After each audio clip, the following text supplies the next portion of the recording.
Última regla.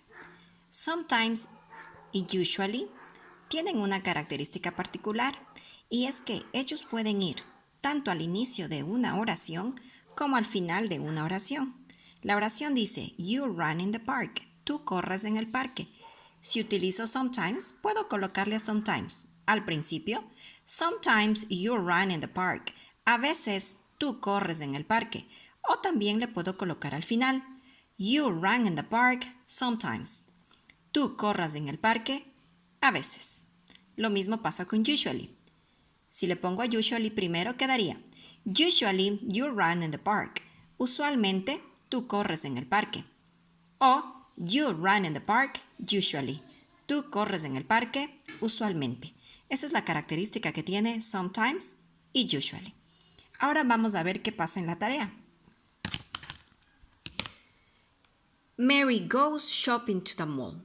Primera, observemos la oración, chicos. Busquemos al verbo. Una vez que ustedes identifiquen al verbo, van a poder realizar la oración de mejor manera. Mary goes shopping to the mall. ¿Cuál de todas estas palabras es un verbo? Correcto, goes. Goes es el verbo. Entonces, ¿en qué puesto tendrá que ir usually? Usually era súper fácil. Usually tenía la característica de que podía ir al inicio o podía ir al final. Por lo tanto, yo puedo colocarle usually Mary goes shopping to the mall. O también podría quedar Mary goes shopping to the mall usually. Esto, chicos, observar bien el verbo. Esa es la primera pista que les doy. Observen el verbo, identifiquen al verbo.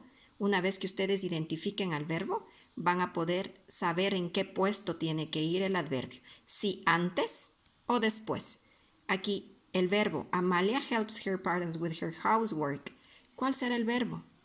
¿Cuál de estos es un verbo? ¿Cuál de estos es un verbo? Observen. ¿Cuál de estos es un verbo? ¿Cuál de estos es un verbo? Y con las explicaciones que yo les di van a poder resolver la pregunta 4 y la pregunta 5.